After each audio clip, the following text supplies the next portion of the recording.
오늘은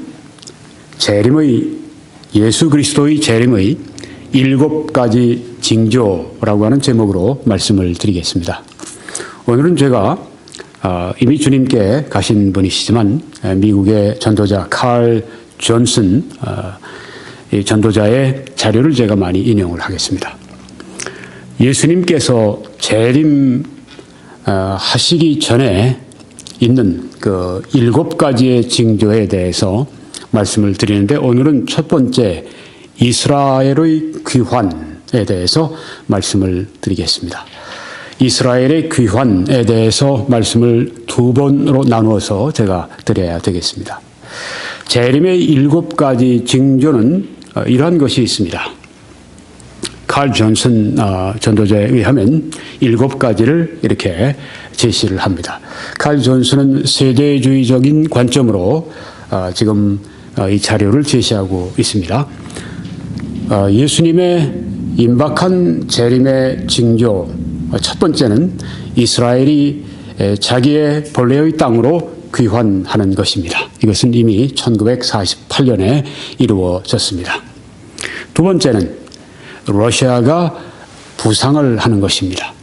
러시아가 정치적으로 또 경제적으로 군사적으로 막강한 세력으로 부상하는 것이 또한 예수님 오시기 전에 징조라, 그렇게 말을 합니다. 세 번째 징조는 사람들이 믿음으로부터 떨어져 나가는 것입니다.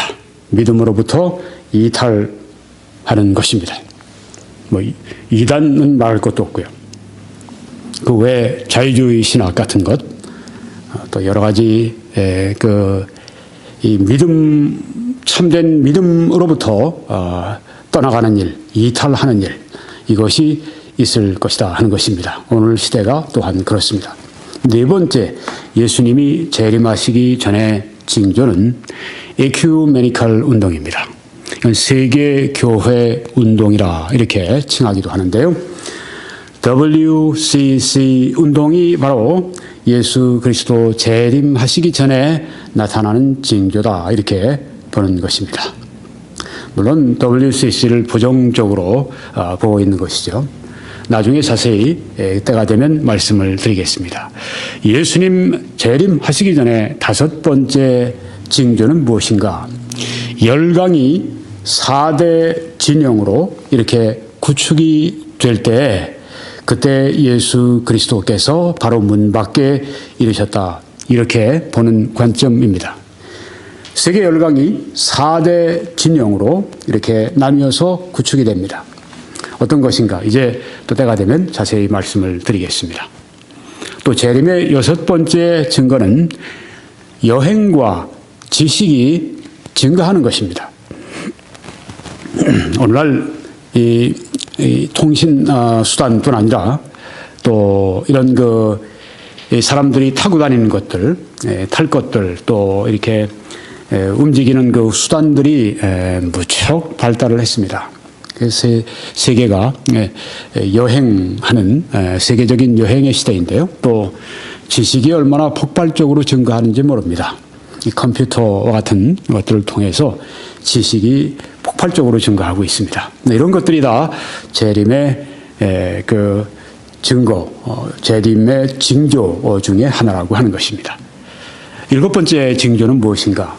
새로운 시대의 산통의 시작, 새로운 시대의 느껴지는 산통, 그 아주 무서운 고통의 시작, 이것이 바로 7번째 예수 그리스도의 재림의 증거가 된다고 하는 것입니다. 7가지를 다 말씀을 이제 차례차례 드리게 되는데, 오늘은 첫 번째 그 말씀을 드리게 됩니다. 이스라엘의 귀환, 이스라엘이 다시 자기의 땅으로 돌아오는 것, 여기에 관해서 오늘 전반부 말씀을 드리려고 합니다. 여러분이 오른쪽에 사진에 보시는 이거는 J. 드와이트 펜테코스트 박사님이십니다. 오랫동안 수십 년 동안 미국의 유명한 댈러스 신학대학원에서 조직신학 교수로 봉직을 하셨습니다. 예언 분야에 탁월한 분이시고 또한 고명한 그런 조직신학자이십니다. 보니까 2년 전에 세상을 떠나셨는데 거의 100세를 향수하셨더군요. 이 펜테코스트 박사님은 이렇게 적었습니다. 벌써 이 자료가, 이 책이 쓰여진 때가 1972년이니까 지금으로부터 40년이 넘은 그런 책입니다. 그렇지만 그 안에 있는 자료가 지금도 아주 굉장히 연관된 그런 지금의 아주 적용이 되는 그런 내용입니다. 여러분이 들어보시면 충분히 수긍이 가실 것입니다. 펜테코스트 박사님이 이렇게 말했습니다. 교회의 휴거는 그리스도인들이 신약의 교회가 이제 예수님의 지상 재림 7년 전에 들림을 받는다고 믿는 것이 휴거죠. 교회의 휴거는 임박함을 경고하는 아무 징조가 없지만 예수님이 공중에서 언제 그의 자녀들을 부르셔서 언제 그 자녀들이 휴거가 될지, 교회가 휴거가 될지, 그 휴거가 언제 임한다 경고가 없어요. 아무 징조가 없습니다. 그렇지만 교회가 떠난 후에 일어날 사건들이 있는데요. 교회가 이제 일단 휴거가 되고 그 다음에 예수님이 재림하시기 전까지 그 기간이 7년인데 그 7년에 어떤 사건들이 일어나는데 그 사건들이 절정에 이르게 됩니다. 그 기간 동안에 그 절정에 이르게 될 사건들의 전조가 미리 보여진 이 증거들이 이 세상의 무대에 나타나고 있다. 이해가 되시죠? 네. 교회의 휴거는 언제 일어날지 모릅니다. 그래서 너희가 항상 깨어 있으라. 그렇게 우리들에게 말씀하십니다. 세대주의자들은 성경을 문자적으로 해석을 하는 이 세대주의자들은 그래서 휴거는 언제 임할지 모른다.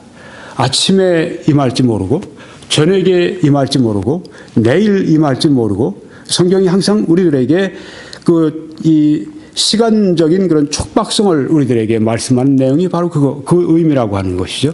언제 들림을 받을지 모른다. 휴거를 경고하는 징조가 없습니다. 그렇지만 예수님의 지상 재림의 징조는 성경에 많이 말씀했다고 하는 것이죠. 그러니까 7년 차이니까, 휴거 다음에 7년 후에 예수님의 지상 재림이 있으니까 그 7년 거기에 일어날 일들이 지금 보인다 그거죠. 이제 7년 때에 절정에 이르게 될 사건들이 미리 지금 조짐이 보인다고 하는 것입니다.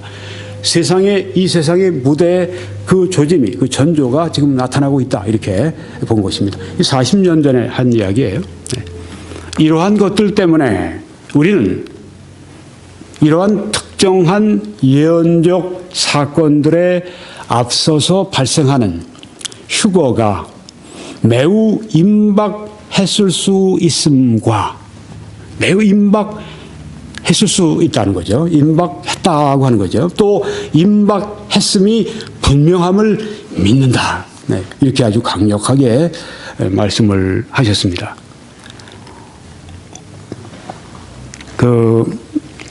개혁주의에서 볼 때는 이런 발언을 별로 안 좋아해요. 왜냐하면은 휴거를 믿지 않기 때문에, 지상 재림만 믿기 때문에, 또 7년 대환란을 믿지를 않습니다. 7년 대환란을 어떻게 믿는가? 지금 우리가 살고 있는 이 시대가 7년 대환란, 7년은 상징적인 것이고 지금이 환란의 시기야. 지금이 대환란의 시기야. 7년 동안 정말 아주 온 지구상에 큰 재앙이 내리는 그런 의미의 7년 대환란은 없어. 이렇게 믿는 사람들에게 있어서는 이런 이야기가 거북하게 들릴 수가 있습니다. 아니 왜 이렇게 사람들에게 겁을 주나? 이렇게 얘기를 할 수가 있는 것입니다. 그리고 또 이렇게 또 얘기를 할 수 있습니다. 시한부 종말론 이단들이 얼마나 많이 그거 아주 악용을 하는데 이렇게 시간적으로 사람들을 이렇게 그 압박하는 이런 그 발언들을 하는가, 이렇게 좀 심하게 얘기하는 분들이 그렇게 말할 수 있어요. 네. 왜? 그렇게 믿지 않기 때문에. 그렇지만은 성경을 문자적으로 보는 이 세대주의자들은 무엇을 바라보는가 하면 사건 자체를 바라봅니다. 사건의 의미도 중요하지만 그 이벤트, 그 사건, 성경에 말씀한 그 사건, 예를 들면 오늘 우리는 이스라엘의 귀환을 얘기하는데요. 이게 벌써 1948년에 이루어졌으니까 거의 70년 전이 되지 않습니까? 네. 이미 이스라엘의 귀환이라고 하는 사건이 이루어졌다고 하는 거죠. 이것이 예수 그리스도께서 재림하시기 전에 있어야 될 제일 중요한 사인이라고 세대주의자들이 그렇게 보고 있습니다. 그러니까 지금 오늘 첫 번째 이스라엘의 귀환, 그리스도의 재림의 징조, 오늘 첫 번째 말씀드리는 것을 이 세대주의자들은 한결같이 제일 중요한 사인이라고 이렇게 보는 것입니다. 그러니까 벌써 70년 거의 전에 이스라엘이 귀환했기 때문에 이 세대주의자들 입장에서는 그리스도의 재림이 임박했다. 휴거도 임박했다. 이렇게 지금 보고 있는 것입니다. 이런 분은 이제 그 조직 신학자입니다. 평생을 이 대학원 강단에서 강의를 하던 그런 이 교수님이세요.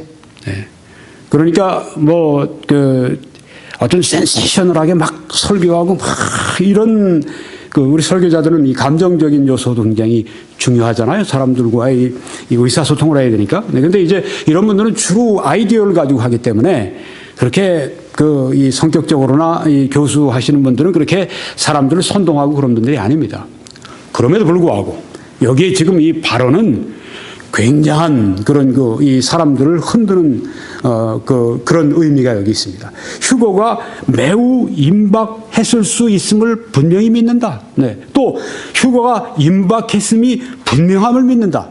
이거는 볼 때 교수의 용어, 교수의 언어가 아닙니다. 교수들은 이렇게 확정적인 얘기를 하지 않습니다. 근데 이건 교수의 교수라고 하는 그런 어떤 직책을 떠나서 이분은 자기의 어떤 신앙적 확신을 얘기하고 있어요. 또 자기의 신학적 확신을 여기 얘기하고 있습니다. 휴거는 이제 임박했다. 이분은 이제 굉장히 기다리시다가 재작년에 주님께서 부르셔서 가셨는데 아마 본인은 휴거 될지 모른다 하는 생각을 끝까지 마지막 순간까지 가졌을지 모르겠다 하는 생각을 제가 가져봅니다. 네. 그래서 지금 이분은 예언적 사건들이 이런 7년 대환란 동안 교회가 휴거되고 그다음 그리스도께서 7년 후에 재림하시는, 그래서 그동안 그 기간이 7년인데 또 7년 대환란인데 7년 대환란에 예수님께서 재림하시기 전에 일어날 그 상황, 특별히 7년 동안의 그 사건들이 아주 절정에 이르게 되는데 그런 절정에 이를 사건들의 조짐이 지금 보이고 있다. 역사적인 무대에 나타나고 있다. 그렇기 때문에 예수님의 휴거와 또 이후에 있을 재림이 임박했다. 이렇게 본다고 하는 것입니다. 휴거와 예수님의 지상 재림과의 그 차이는 7년밖에 되지 않습니다. 그러니까 예수님의 그 재림 전에 있는 그 모든 그런 그 사건과 상황들이 이제 미리 우리 앞에 펼쳐지게 되면 휴거가 임박했다라고 그렇게 얘기해도 뭐 잘못이 없는 거죠. 네. 근데 이분이 지금 펜테코스트 박사가 믿는 바를 이분만이 그렇게 혼자 믿는 것이 아닙니다. 미국의 지금 이 세대주의적인 전천년설을 믿는 사람들이 거의 미국 그리스도인들의 복음주의 그리스도인들의 40%가 그렇게 믿는다고 그래요. 대단히 많은 숫자입니다.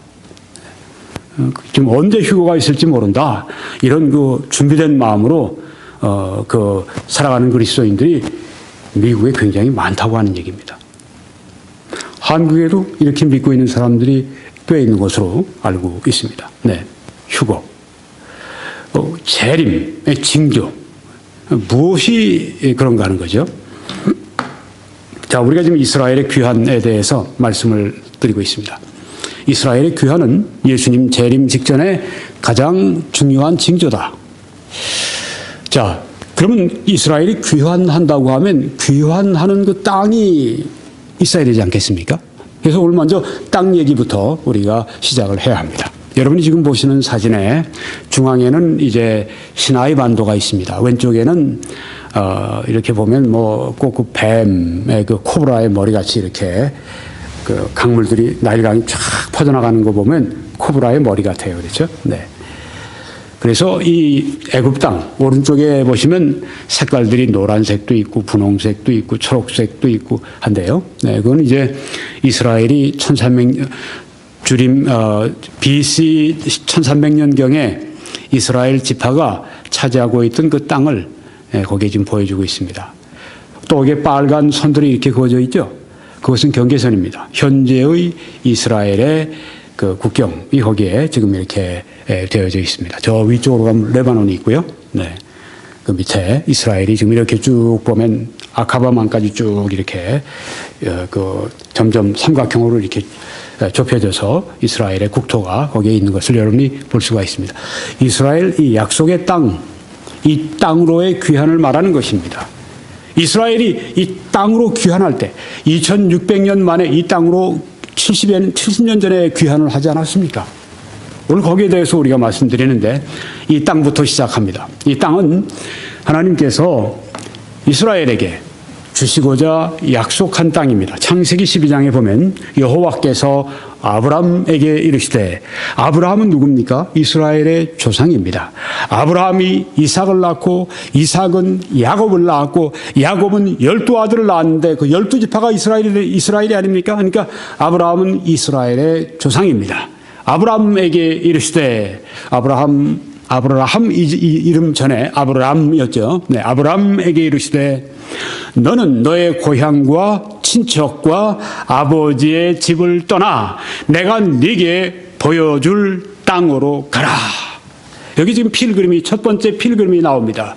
아브라함은 자기의 고향을 떠나서 이제 하나님이 약속하신 그 땅으로 가는 필그림 순례자의 길을 지금 떠나가게 된 것입니다. 최초의 신앙의 순례자가 아브라함이었습니다. 미국의 메이플라워를 타고 1620년에 대서양을 광폭한 대서양을 건너서 이 미국 땅에 정착을 한 그 미국의 이 조상들, 그들을 필그림이라고 하는데 그들을 순례자라고 하는데 그들에 앞서서 훨씬 오래전에 아브라함이 그렇게 했던 것입니다.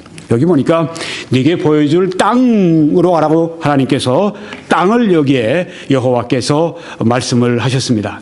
그래서 내가 너로 큰 민족을 이루고 네게 복을 주어 네 이름을 창대하게 하리니 너는 복이 될지라. 네.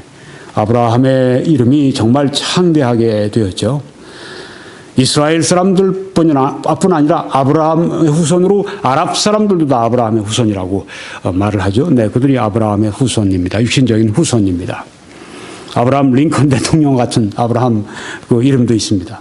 너는 복이 될지라. 너를 축복하는 자에게는 내가 복을 내리고 너를 저주하는 자에게는 내가 저주하리니 땅의 모든 족속이 너로 말미암아 복을 얻을 것이라 하신지라. 네, 놀라운 축복을 아브라함에게 이렇게 약속을 하셨습니다.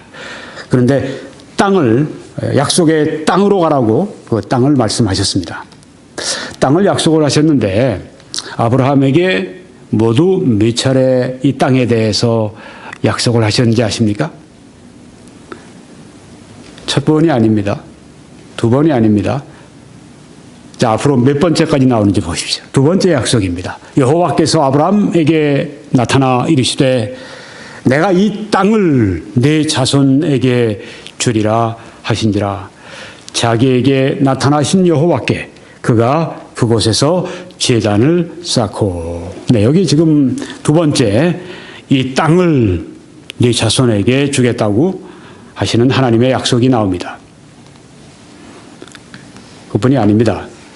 창세기 13장 14절 보니까 여호와께서 아브라함에게 이르시되 너는 눈을 들어 너 있는 곳에서 북쪽과 남쪽 그리고 동쪽과 서쪽을 바라보라.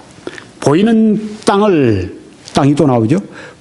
아브라함이 동서남북으로 바라보는 그 보이는 땅을 내가 너와 네 자손에게 주리니 영원히 이르리라. 이렇게 세 번째 약속을 또 해주셨습니다. 동서남북을 바라보아라. 그 모든 땅이 영원히 너와 내 후손의 것이 되리라고 하나님께서 일방적으로 은혜의 약속을 주신 것입니다. 내가 네 자손이 땅의 티끌 같게 하리니 사람이 땅의 티끌을 능히 셀 수 있을진데 네 자손도 세리라. 아브라함의 자손이 많아질 것을 약속하셨습니다. 너는 일어나서 그 땅을 또 땅을 말씀하시죠. 종과 횡으로 가로로 세로로 두루 다녀보라. 내가 그것을 내게 주리라. 이렇게 약속을 하셨습니다. 땅에 대한 약속을 세 번째 아브라함에게 하셨습니다. 그것으로 끝난 것이 아닙니다. 이렇게 또 창세기 15장 5절에서 말씀하십니다. 그를 이끌고 밖으로 나가 이르시되 하늘을 우러러 뭇별을 셀 수 있나 보라. 또 그에게 이르시되 내 자손이 이와 같으리라. 말씀하시면서 또 그에게 이르시되 나는 이 땅의 말씀이 약속이 또 나오죠. 이 땅을 내게 주어 소유를 삼게 하려고 너를 갈대아인의 우르에서 지금 이라크의 그 남부 그 바다 쪽에 있는 그쪽에 거기에서 지금 그 우르에서 이끌어낸 여호와니라. 왜요? 이 땅을 내게 주기 위해서라고 말씀을 하셨습니다. 거기서 끝난 것이 아닙니다. 마지막 다섯 번째 약속이 나오는데 창세기 17장 1절에 나오죠. 아브라함이 99세 때 여호와께서 아브라함에게 나타나서 그에게 이르시되 나는 전능한 하나님이라. 너는 내 앞에서 행하여 완전하라. 내가 너와 네 후손에게 네가 거류하는 이 땅, 또 약속이 나오죠. 이 땅 곧 가나안 온 땅을 주어. 이 가나안 땅을 요새 홀리랜드라고 합니다. 성지라고 얘기하죠. 거룩한 땅이라고 얘기하죠. 이스라엘의 땅을 가나안 온 땅을 주어서 영원한 기업이 되게 하고 나는 그들의 하나님이 되리라. 가나안 땅을 이스라엘 자손에게 어떻게 주시는가? 영원히 주시겠다고 했습니다. 그래서 이제 세대주의자들은 성경을 문자적 관점에서 보기 때문에 그러면 이스라엘에게 약속하신 가나안 땅은 반드시 이스라엘에게 속한다. 그러니까 이스라엘이 느부갓네살부터 이제 1948년까지 약 2600년 동안을 이방인의 통치 아래 그들이 살고 있었지만 그 가나안 온 땅은 결국 이스라엘 사람들의 소유가 될 것이다. 이렇게 굳게 믿고 있는 겁니다. 왜? 성경에 여기에 가나안 온 땅을 영원한 기업으로 너희들에게 주었다는 말씀 때문에 오랫동안 2600년이라고 하는 기간 동안 이방인이 통치하는 그런 땅이었지만 이스라엘이 대부분 그 시기 동안에 끌려갔습니다. 바벨론으로 끌려갔다가 일부가 돌아오고 거기서 좀 살다가 로마가 또 쳐들어와서 다 흩어져 버리고 그 땅에는 다 외국 사람들이 살고 그리고 외국 나라가 통치하고 그런 2600년의 그 역사 기간 동안에도 이 믿음을 계속해서 성경을 문자적으로 믿는 그리스도인들이 믿고 있었던 겁니다. 이 땅은 반드시 유대인들에게 돌아간다. 그런데 이게 1948년에 일어났거든요. 이스라엘이 귀환을 했거든요. 이스라엘이 귀환을 한 게 무엇이 그렇게 예수님의 재림과 그렇게 밀접한 징조가 됩니까? 여기에 대한 말씀을 제가 다음번에 말씀을 드려야 됩니다. 자, 그래서 계속 좀 나가면요. 네. 자, 하나님께서는 이렇게 땅을 약속하시고 또한 이스라엘 백성들에게 순종하면은 복을 주시리라. 그렇게 약속을 하십니다. 모세의 고별 설교죠. 네, 그러면서 여기에 그 말씀이 담겨 있습니다. 신명기 28장 1절 말씀부터 보면은 네가 네 하나님 여호와의 말씀을 삼가 듣고 내가 오늘 네게 명령하는 거의 모든 명령을 지켜 행하면, 네, 잘 듣는 것은 왜 하나님 말씀을 잘 듣는가? 행하기 위해서입니다. 하나님 말씀을 행하지 않는다면 아무 의미가 없습니다. 아무리 오랜 전통을 가졌던, 아무리 좋은 건물을 가졌건, 아무리 많은 학위를 가졌건, 그건 그리 중요한 문제가 아닙니다. 중요한 것은 하나님의 말씀을 잘 듣고 행하느냐 하는 것입니다. 이게 초점입니다. 지켜 행하면, 이렇게 행함을 여기에 강조하십니다. 네 하나님 여호와께서 너를 세계 모든 민족 위에 뛰어나게 하실 것이라. 네가 네 하나님 여호와의 말씀을 청종하면, 잘 듣고 따르고 행하면, 그 말씀입니다. 이 모든 복이 네게 임하며 네게 이르리니, 이렇게 그 후에 또 쭉 복에 대해서 다 설명을 해주셨는데, 오늘 우리가 다 읽을 시간이 없어서 여러분들이 개인적으로 읽으시도록 제가 아주 복된 숙제를 드리겠습니다. 신명기 28장을 이 말씀을 들으시고 다 읽어보시기 바랍니다.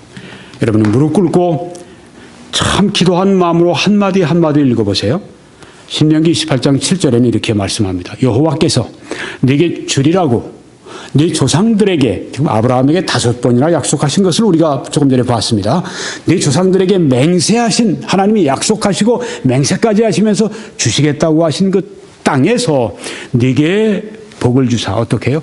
순종할 때, 지켜 행하면 그 땅에서 복을 받게 해주시겠다고 약속을 하셨습니다. 반대로 불순종하면은 저주가 임할 것도 경고하셨습니다. 신명기 28장 15절에서 네가 만일 네 하나님 여호와의 말씀을 순종하지 아니하여, 지키지 아니하여 내가 오늘 네게 명령하는 그의 모든 명령과 규례를 지켜 행하지 아니하면 이 모든 저주가 네게 임하며 네게 이를 것이니, 그리고 이런 말씀이 또 나오죠. 네가 또 땅의 모든 나라 중에 흩어지고 라고 말씀했습니다. 그 땅이 그들에게, 가나안 땅이 그들에게 약속된 땅이었고 영원한 땅이었지만, 그들이 만약에 그 땅에서 범죄하고 하나님의 이름을 더럽히고 하나님의 영광을 더럽히고 그렇게 할 때는 하나님께서 그 땅에 사는 그 복을 거두시고 그들을 땅의 모든 나라에 흩어버리시겠다 말씀을 하신 것입니다.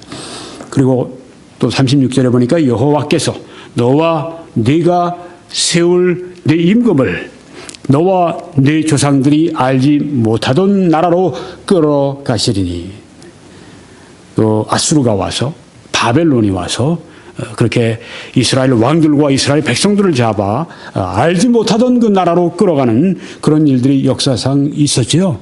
네, 있었습니다. 불순종할 때 저주가 임한다고 말씀했습니다. 또 이제 다른 나라로 끌려갔습니다. 거기에서 이제 저들이 회개합니다. 저들이 하나님께 순종합니다.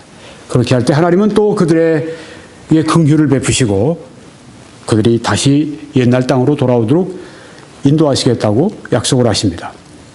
이것은 신명기 30장 1절에 나와 있습니다. 내가 네게 진술한 모든 복과 저주가 네게 임함으로 네가 네 하나님 여호와로부터 쫓겨간 모든 나라 가운데서 이 일이 마음에서 기억이 나거든 너와 네 자손이 네 하나님 여호와께로 돌아와. 여호와께로 돌아오는 것, 이게 회개죠. 네.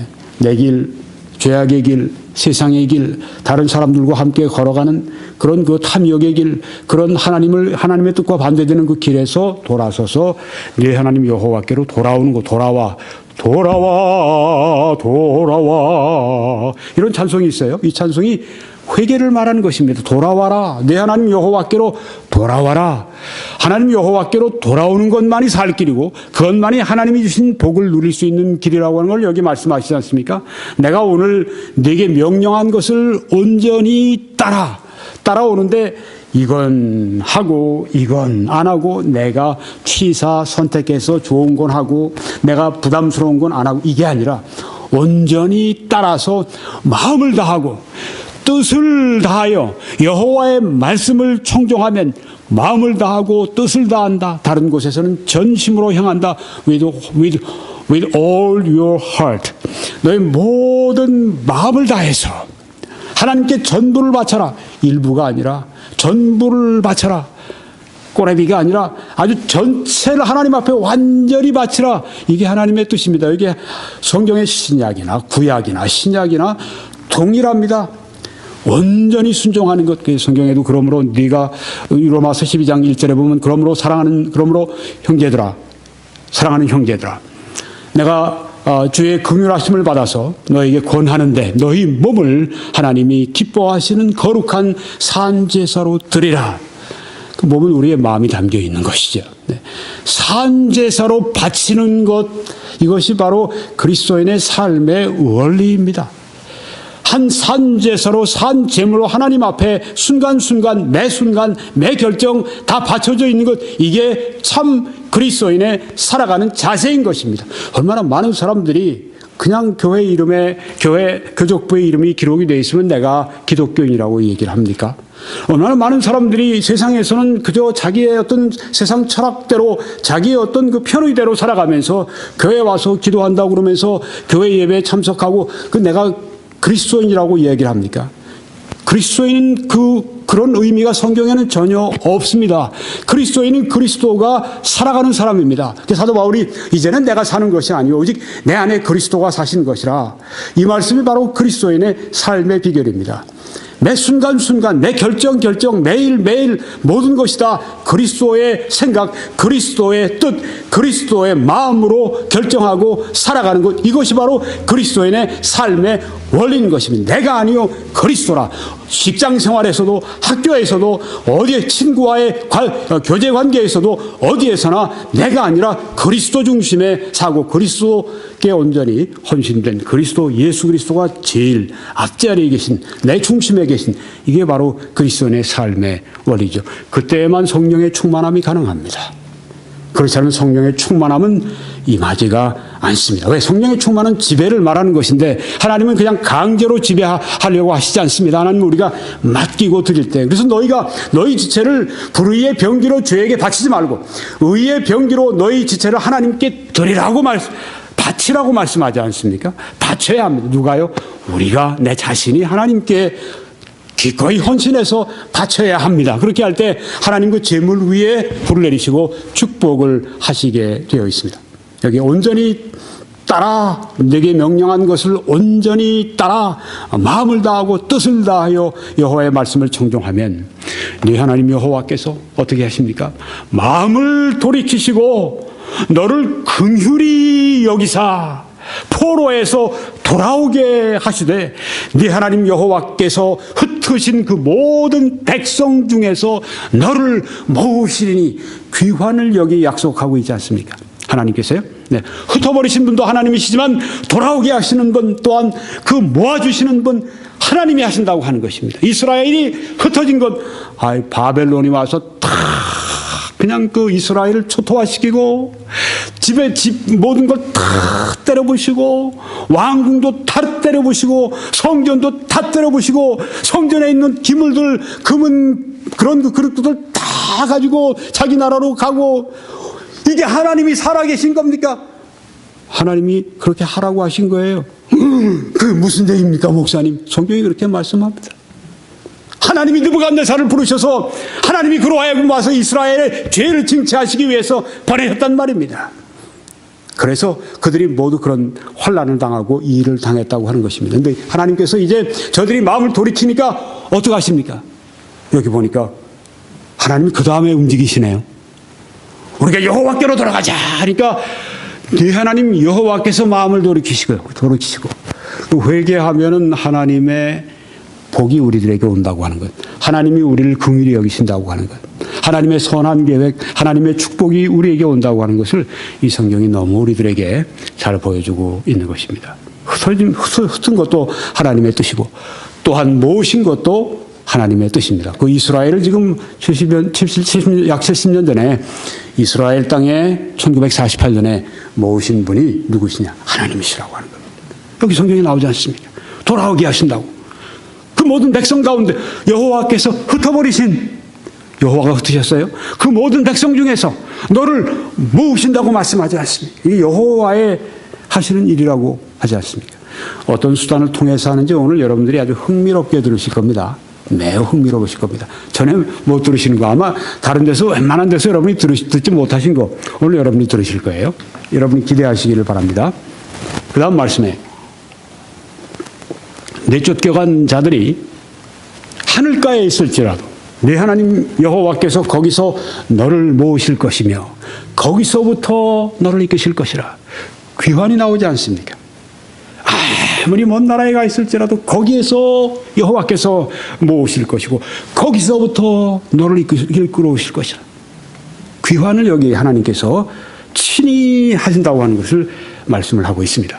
네 하나님 여호와께서 너를 네 조상들이 차지한 땅으로, 땅이 다시 나오죠. 땅으로, 이스라엘 그 땅으로, 가나안 땅으로 돌아오게 하사 네게 다시 그것을 차지하게 하실 것이며. 전에는 다 묶여서 쫓겨서 이제 갔어요. 그리고 남들이 와서 막 자기 뜻대로 다스렸습니다. 그런데 이제 돌아와서 다시 그 땅을 그들이 차지하게 하신다. 이것이 2600년 만에 이루어졌으니 얼마나 대단한 사건입니까? 여호와께서 또 네게 선을 행하사 너를 네 조상들보다 더 번성하게 하실 것이며 네 하나님 여호와께서 네 마음과 네 자손의 마음에 할례를 베푸사. 마음을 하나님을 향하게 만드신다는 그런 표현입니다. 우리의 마음이 할례를 받았다. 우리의 마음이 죄스러운 것, 우리의 마음이 육신적인 것, 하나님을 거역하는 것 다 하나님께서 거두어가시고 우리 마음에 그 다음에 너로 마음을 다하며 뜻을 다하여 네 하나님 여호와를 사랑하게 하사 너로 생명을 얻게 하실 것이며 하고 말씀을 했습니다. 그러니까 우리가 어떻게 하나님을 잘 섬길 수 있느냐. 우리 마음에 내가 좀 하나님을 사랑하고 싶어. 내가 말씀도 더 열심히 읽고 싶어. 내가 주님의 일을 더 열심히 하고 싶어. 내가 예배에 더 열심히 참석하고 싶어. 이게 다 하나님이 우리 마음에 주시는 선한 소원인데 이 선한 불씨가 우리를 아주 그냥 활활 태우도록 그렇게 만들기 위해서 우리가 할 일이 뭐냐. 하나님의 역사가 우리 속에 불뜻 일어나게 하도록 우리가 해야 할 일이 여러 가지가 있는데 그중에 하나가 지금 말씀드린 우리가 하나님께 돌아가는 것이죠. 또 하나님께 구하는 것이죠. 하나님을 의지하는 것이죠. 내 마음에 할례를 베풀어 주십시오라고 하나님께 내 마음을 돌이켜 주시고 뜻을 다하고 마음을 다해서 하나님을 여호와를 사랑해서 그로부터 생명을 얻게 해 주십시오. 이 소원이 우리 속에 계속 기도로 드려져야 되겠죠. 네. 이스라엘은 이뿐이 아닙니다. 영원하게 지속된다고 그렇게 약속을 하셨습니다. 예레미야서 31장에 보니까 여호와께서 이와 같이 말씀하셨느니라. 그는 해를 낮의 빛으로 주셨고 달과 별들을 밤의 빛으로 정하셨고 바다를 뒤흔들어 그 파도로 소리치게 하나니 그의 이름은 만군의 여호와이니라. 아하, 얼마나 시적으로 잘 썼는지요. 이 법도가 내 앞에서 폐할진대. 네, 해와 달과 별 혹은 파도, 바다 이런 모든 것들이 이제는 더 이상 해가 가려지고 해가 뜨질 않고 달이 나타나질 않고 만약 이렇게 폐할진대. 그렇다면 이스라엘 자손도 내 앞에서 끊어져 영원한 나라가 되지 못하리라. 여호와의 말씀이니라. 무슨 뜻인지 아시겠죠? 해가 없어지고 달이 없어지고 별이 없어지고 파도가 치지 않고 이런다고 할 것 같으면 이 법도가 이런 자연의 법칙이 내 앞에서 폐할진데 만약 그런 자연의 법칙이 만약 무시되고 없어진다고 할 것 같으면 그렇다면 이스라엘 자손이 영원히 내 앞에서 그 나라를 이룰 것이다. 그 땅을 차지할 것이다 하는 내 약속도 소용이 없게 될 것이다. 해와 달과 별과 파도와 이 모든 자연 이런 법칙이 왜 깨져요? 여전하죠. 그처럼 이스라엘 자손도 내 앞에서 영원한 나라가 되리라 이렇게 말씀하신 것입니다. 그러니까 영원히 이스라엘이 존속하리라. 해가 있는 동안 이스라엘은 영원히 존속하리라. 달과 별이 있는 동안 영원히 이스라엘이 존속하리라. 아무리 누가 와서 이스라엘을 망하게 하고 히틀러 같은 존재가 더 무서운 존재가 나와서 이스라엘을 해치려고 할지라도 하만과 같은 존재가 혹은 느부갓네살 같은 존재가 또 나타나고 또 해치려고 할지라도 해가 있는 동안에 여호와께서 이스라엘을 영원한 나라가 되게 하시고 달이 있는 동안에 별이 있는 동안에 파도가 치는 동안에 이스라엘은 영원한 나라로 그 영원한 그 가나안 복지를 그들이 차지하도록 그렇게 하실 것이라고 여호와의 열심히 이루신다고 그렇게 여기에 말씀을 하시는 것입니다. 1900년에 이르러서 여러분이 지금 보시는 저 사진에 지도에 보시면은 이제 이스라엘이 있습니다. 이 유대인 이 마을 있지 않습니까? 뭐 유대인의 어떤 유대인들만이 모여 사는 이민원대 보면은 이제 뭐 뉴욕이나 뭐 이런 LA 그런 데 보면은 코리아 타운이 있거든요. 한국 사람들이 모여 사는 그런 데가 있습니다. 뭐 그런 식으로 생각하시면 돼요. 그런 그 유대인 마을이 전무했습니다. 전혀 없었어요. 유대인들이 모여서 따로 이렇게 커뮤니티 공동체를 이렇게 마을을 이루고 이런 게 전혀 1900년, 지금부터 뭐 불과 한 116년 전이죠. 유대인 마을이 전무했었습니다. 유대인들이 살긴 살았어요. 팔레스타인 땅에 한 2만 5천 명이 여기, 이 가족이 여기 살고 저 가족이 저기 살고 이런 식으로 2만 5천 명 정도가 팔레스타인 땅에 듬성듬성 이렇게 살고 있었습니다. 그런데 1차 세계대전에 이제 그 1914년에서 17년까지죠. 17년 그 됐을 때 1차 세계대전이 17년까지인가요? 19년까지인가요? 네, 제가 그걸 기억이 지금 분명하지 않은데 지금 여기에 시기는 언제냐면 1917년입니다. 영국군이 이집트에 이제 머물러 있었는데 아마 17년이 맞을 겁니다. 근데 여기 지금 상황은 1917년입니다. 1917년에 영국군이 이집트에 주둔해 있다가 이제 움직입니다. 어디로 가느냐면 이 가나안 땅으로 지금 그 진군해 가는 것입니다. 그 가나안 땅은 이스라엘의 그 땅은 그 당시에 누가 지배하고 있었냐면 터키입니다. 오스만 터키가 오랫동안 그 지역을 점령하고 통치하고 있었습니다. 이제 1차 세계대전의 끝 무렵에 1917년 이제 그 말에 지금 영국군이 그 이스라엘 땅을 이제 접수하기 위해서 움직이기 시작합니다. 시나이 반도를 건너서 이제 군대가 그 성지로 지금 진군을 해 갑니다. 영국군입니다. 에드문드 헨리 알렌비 장군이 이끄는 그런 그 영국군이 이제 이 홀리랜드를 가나안 땅을 이제 그 차지하기 위해서 옮겨가고 있습니다. 터키는 물론 모슬렘 국가입니다. 영국군은 물론 그 기독교 그 국가의 군대들입니다. 네, 그 보통 우리 신문에 나오는 그런 그 용어를 제가 빌려서 말씀을 드리는 겁니다. 이 알렌비는 앵글리칸 철치의 그 영국 성공회 신자였었습니다. 어렸을 때부터 그렇게 아주 그 굉장히 그 신앙을 교육을 잘 받던 그런 가문 출신인데 알렌비가 어렸을 때 기도하면 마지막엔 꼭 이렇게 기도하는 그 기도문을 늘 그 했다고 합니다. 늘 기도했다고 그래요. 이걸 당신의 옛 백성을 잊지 마소서. 이스라엘에 대한 그 기도입니다. 어렸을 때부터 이 기도 끝날 때면 꼭 이 기도를 하게 했다고 하는 겁니다. 당신의 옛 백성을 이스라엘을 잊지 마소서. 이스라엘을 위한 기도입니다. 그들을 당신의 은혜와 그들의 땅으로 회복시켜 주시는 때를 재촉하여 주소서. 이 기도를 어렸을 때부터 드린 거예요. 당신의 옛 백성 이스라엘을 잊지 마소서. 그들 이스라엘을 당신의 은혜로 회복시켜 주시는 때를 재촉하여 주십시오. 또 그들을 이스라엘 백성을 그들의 땅 가나안 복지로 회복시켜 주시는 때를 재촉하여 주십시오. 아니 어린애가 이런 기도를 드렸다고 하는 거예요. 알렌비가 어렸을 때요. 네, 근데 지금은 이제 장군이 됐습니다. 그래서 이집트에 주둔한 영국군을 이끌고 지금 이 그 가나안 복지를 향해서 가고 있는데 이 생각이 얼마나 났겠어요. 그렇죠? 맨날 그 기도를 했는데 옛 백성을 잊지 마십시오. 하나님 이스라엘을 그 땅을 다시 차지할 수 있도록 그 때를 빨리 재촉하여 주셔서. 아니 이 기도를 계속 하던 그 애가 지금은 자라서 영국이 전 군대를 이끌고 지금 이집트에 주둔한 영국군을 이끌고 지금 그 차지하러 지금 가고 있는데 왜 생각이 안 났겠어요. 그렇죠? 네.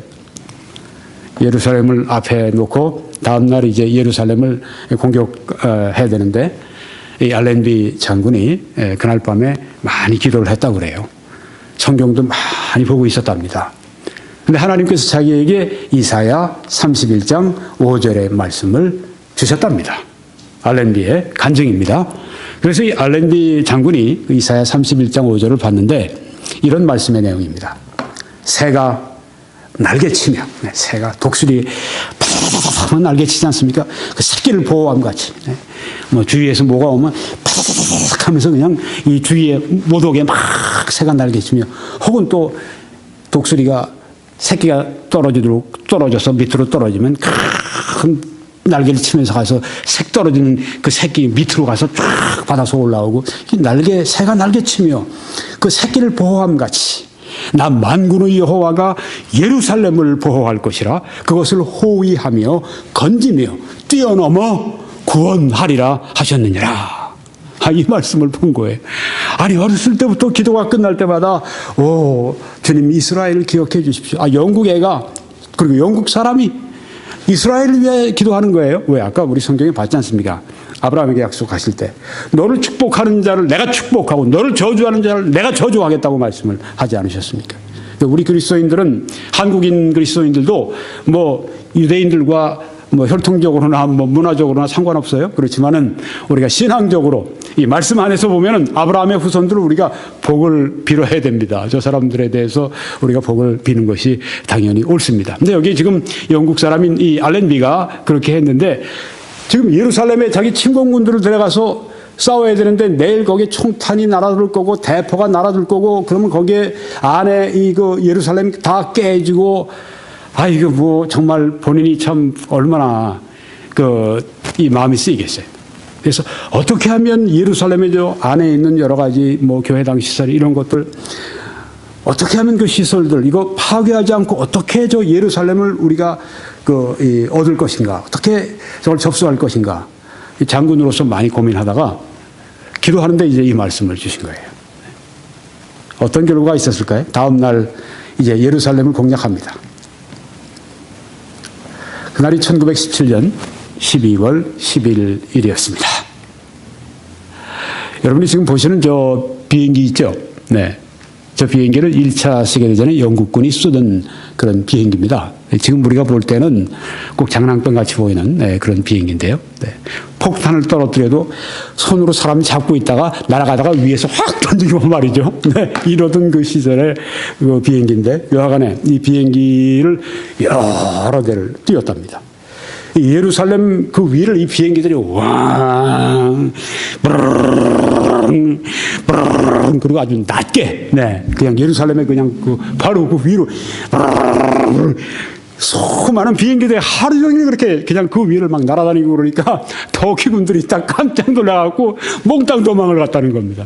총 한 방 쏘지 않고, 피 한 방울 흘리지 않고, 하나도 가옥이나 뭐 성전이나 뭐 거기 있는 시설들 하나도 거기에서 훼손하지 않고 비행기만 띄워서 말이죠.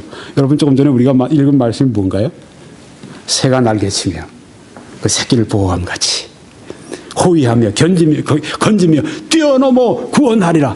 이 말씀에 지혜가 온 거예요. 이 성경 말씀 가지고. 그래서 전술이 그 비행기를 낮게 그쪽에 계속 띄워서 겁을 줌으로 말미암아서 이 예루살렘을 차지하고 있던 이 터키군이 자동적으로 물러가도록 그렇게 했다고 하는 겁니다. 놀랍죠? 네, 역사적인 그런 사실입니다. 이제 앞에 이 요파 게이트입니다. 요파로 지금의 텔아비브로 향하는 그 성문인데요. 네, 이 요파 게이트에 이제 막 예루살렘으로 진입하기 전에 여기에 지금 영국군을 다 모아놓고 이 알렌비 장군이 이렇게 얘기를 합니다. 제군들이여, 여러분의 눈 앞에서 이 성경 구절 이사야 31장 5절이 성취되었다. 이렇게 선언을 하면서 이 말씀을 봉독했답니다. 다시 제가 봉독합니다. 새가 날개치며 그 새끼를 보호함 같이 나 만군의 여호와가 예루살렘을 보호할 것이라. 그것을 호위하며 건지며 뛰어넘어 구원하리라 하셨느니라. 정말 아주 이 이사야 31장 5절의 말씀이 이렇게 감동적으로 사람들 앞에 이렇게 읽혀지는 그 순간은 아마 그때가 아니었겠나. 네, 그런 생각을 합니다. 이 알렌비 장군도 이 말씀 읽으면서 얼마나 가슴이 뛰었을까. 듣는 이 사람들, 특히 그리스도인들이 들으면서 얼마나 감격했을까. 네, 예언의 말씀이 지금 이루어진 것이거든요. 지금 왜 이렇게 되느냐? 영국군이 차지했는데 무슨 이스라엘 사람들하고 무슨 상관이 있습니까? 영국군이 차지했기 때문에 이스라엘 사람들이 그 땅을 차지할 수 있게 된 겁니다. 그 무슨 말입니까? 이런 말입니다. 네, 여기 한 가지 더 제가 말씀드리면, 터키 사람들이 이런 재미있는 말을 했다고 그래요. 알렌비는 문자를 이렇게 얘기하면 알라베이 이런 뜻이랍니다. 터키어로 알라베이인데 이 터키 사람들은 이 알라베이라고 하는 이 뜻은 뭐냐면 하나님의 선지자 그런 뜻이랍니다. 그러니까 알렌비 장군의 이름을 풀이하면 하나님의 선지자.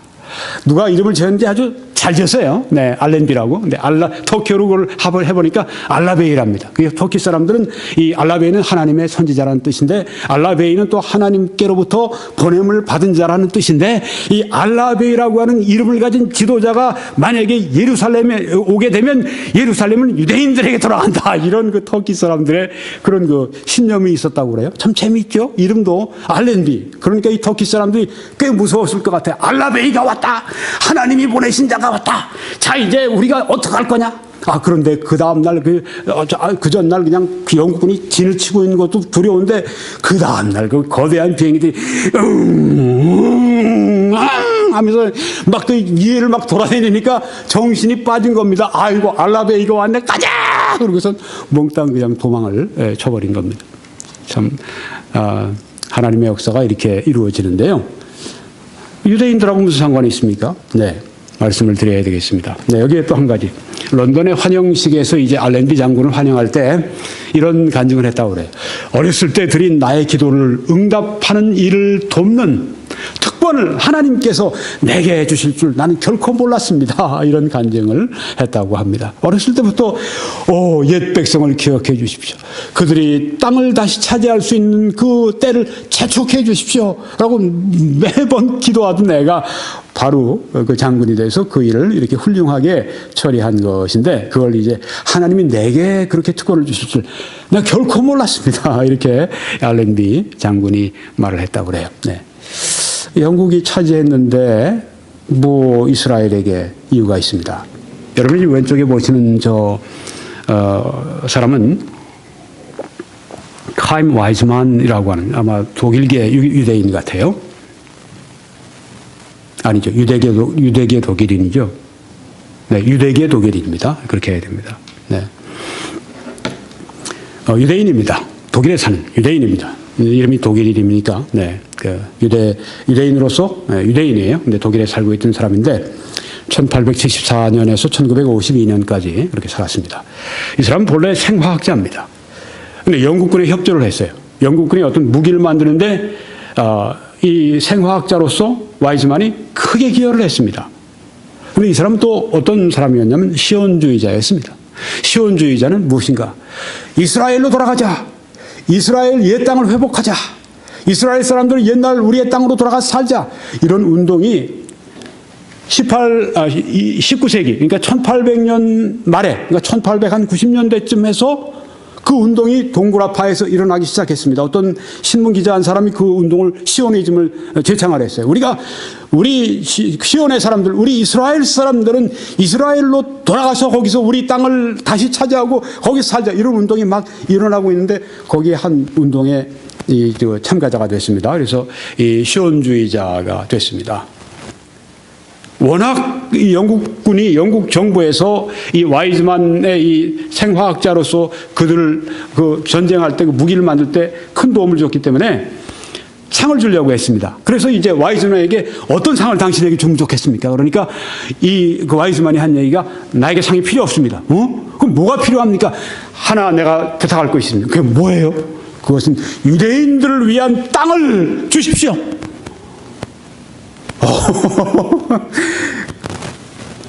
그래서 어떻게 했을까요? 주었어요. 영국에서. 하나님이 이런 사람 또 예비하신 겁니다. 나중에 이 사람이 이스라엘의 초대 대통령이 되는 거, 그거 될만 하죠. 그렇죠? 땅을 요구했는데, 그 땅을 요구했는데, 영국 사람들이 만약에 그 알렌비 장군 통해서 땅을 소유하지 않았더라면, 그 무슨 그림의 떡이죠? 네, 어떻게 줘요? 네. 자, 이제, 얼마 있지 않아서, 영국의 그 유대인들, 영국에 거주하는 유대인들을 대표하는 사람이 있어요.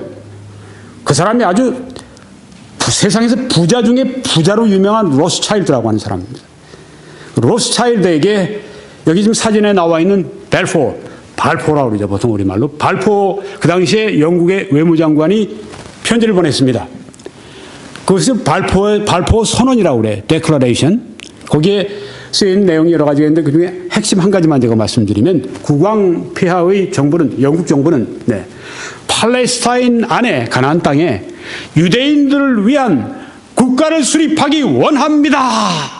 당신 이것을 로스차일드에게 당신 이것을 그 유대인들 사람들에게 알리시기 바랍니다. 와, 로스차일드가 이걸 받았을 때 얼마나 그 가슴 벅차고 뛰었겠습니까? 네.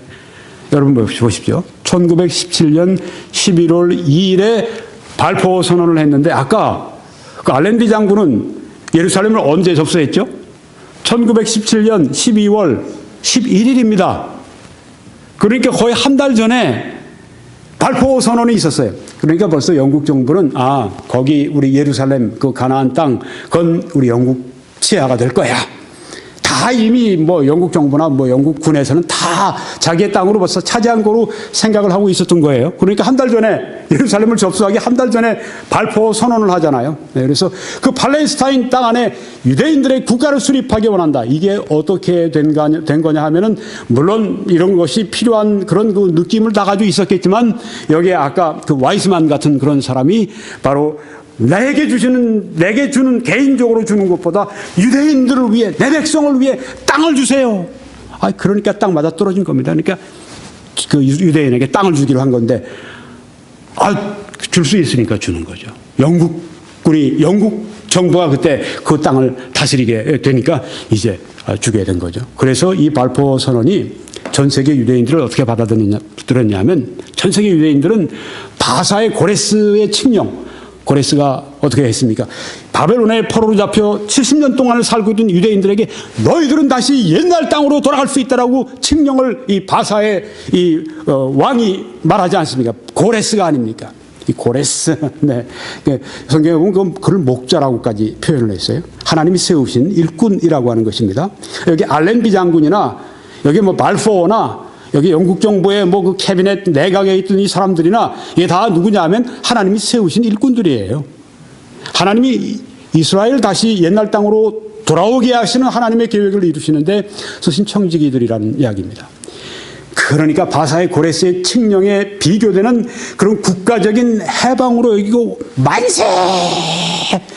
아이고 일제 33년 그것도 계산하면 31년 10개월인가 되는데 정확하게 계산하면 한국 사람들이 얼마나 기뻐했어요.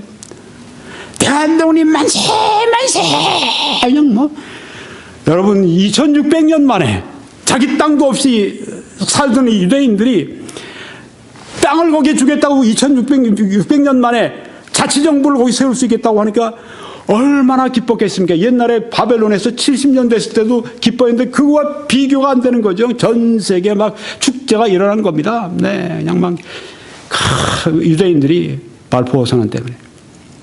자, 이렇게 해서 유대인들은 귀환을 하게 된 것입니다. 그러니까 지금 우리가 그 알렌비 장군 건 1차 세계대전이거든요. 유대인들을 위한 팔레스타인 땅이 준비가 된 겁니다.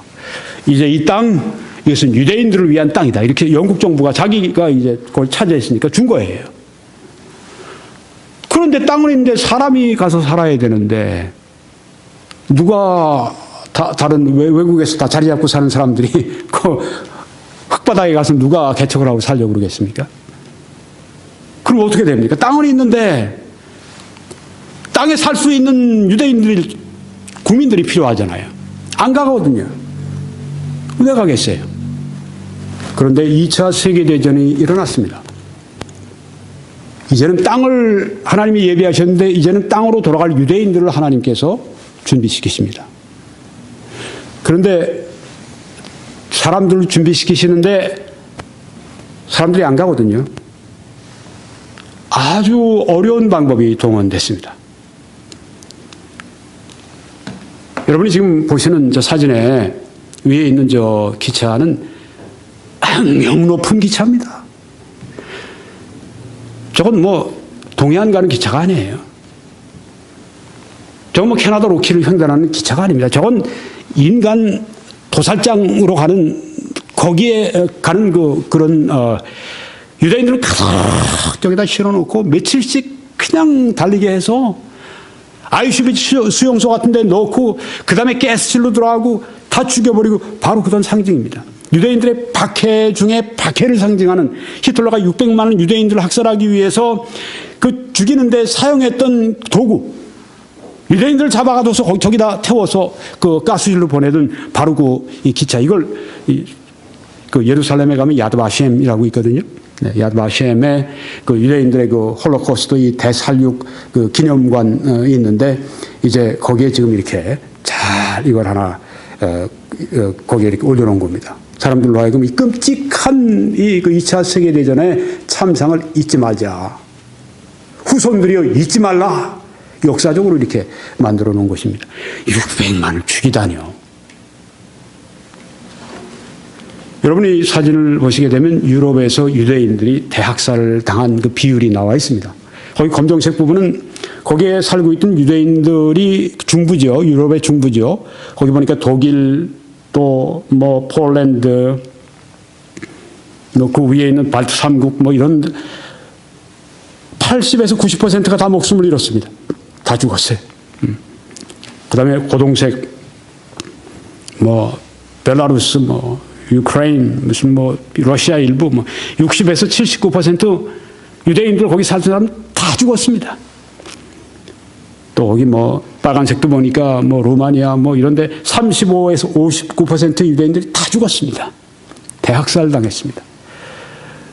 어떻게 했습니까? 유대인들이 이런데 살고 싶겠습니까? 도망치고 싶죠. 엑소더스 하고 싶죠. 도망가자, 살자, 어떻게든 여기를 빠져나가자. 이렇게 된 거죠. 빠져나가서 어디로 가겠어요? 가서 유대인들이 그동안에 어떤 경험을 했는가?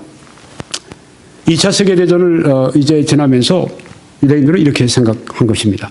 외국 나라에 가서 우리 유대인들이 살면 처음에는 환대를 받지만 결국에는 우리가 박해를 받게 되고 피해자가 된다. 죽는데 죽는다면 차라리 고향에서 죽자. 이렇게 사람들의 마음이 바뀐 겁니다. 지금 여러분이 보시는 것도 지금 야드바셴 그 유대인들이 그 대학살 당하던 그걸 기념하는 기념관에 지금 한 이 시설이에요. 네. 죽어도 내 고향 땅에서 죽는다. 이러고서 빰빰빰빰빰빰빰빰빰 엑소더스의 그 주제곡 그 멜로디인데, 네. 돌아가자. 네. 막 이스라엘로 쇄도를 하기 시작한 겁니다.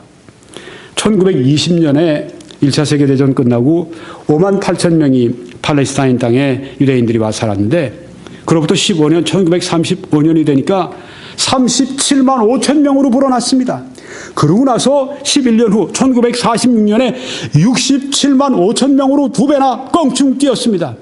그리고 1952년 불과 6년 만에 그 배 이상으로 150만 명이 이 팔레스타인 땅에 가나안 땅에 유대인들이 살게 됐습니다. 그리고 1967년에 이르게 되니까 이제는 263만 5천 명이나 지금 그때 그 유대인들이 돌아가 살게 됐습니다. 1차 세계대전에는 하나님이 알렌디나 이런 그 영국 캐비닛을 통해 정부를 통해서 땅을 그 유대인들에게 주셨는데 2차 세계대전에서는 극심한 고난을 받은 유대인들이 아이고 직장도 싫다. 여기에 뭐 자연도 싫다.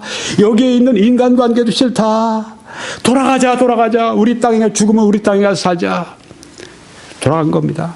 키부츠를 만들고 그 척박한 땅에 그 모든 걸 갈고 거기에 있는 모든 그 흙들을 다 그리고 돌들을 다 걷어내고 거기에서 농사를 짓고 해서 거기에 그 황량한 그런 그 거기에 아주 녹색의 땅으로 지금 바꿔놓고 그런 기적적인 일들이 지금 이스라엘에 일어나고 얼마나 많은 지금 이스라엘이 강력한 그런 나라로 지금 부상하고 있습니다. 현재는 얼마나 살까요? 633만 5천 명이 유대인들이 지금 이스라엘 땅에 살고 있습니다. 다시 모으리라 하신 그 하나님의 말씀이 이루어지는 것을 여기 볼 수 있죠. 네. 이스라엘의 이 귀환 기적적입니다.